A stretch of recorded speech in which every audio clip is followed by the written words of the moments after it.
समोर पाकिस्तानच्या सीमेवरील चौका टिळणी चौक्या दिसत आहेत अवघ्या 1 मिनिटाच्या अंतरावर.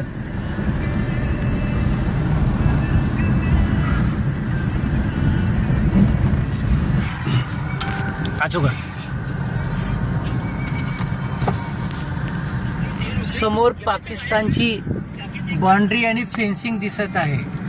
अगदी नंदुरबारकडे परतताना ही बघा समोर लोखंडी पाकिस्तानच्या बाउंड्रीची फेन्सिंग.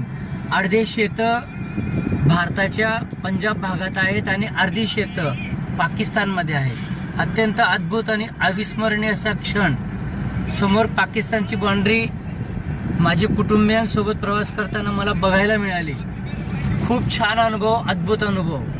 वा, नौशारा नावाचं गाव, तिथून आम्ही नंदुरबारकडे परततो आहोत.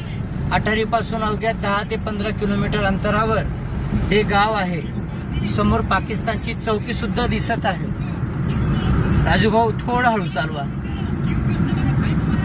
समोर पाकिस्तानची चौकी दिसत आहे. ही भारतातली आणि पाकिस्तानातली शेतं फाळणीपासून एकत्र आहेत. एकमेकांचे शेतामध्ये शेतकरी जातात. समोर भारतीय ट्रॅक्टर दिसत आहे आणि समोरच पाकिस्तानची फेन्सिंग दिसत आहे.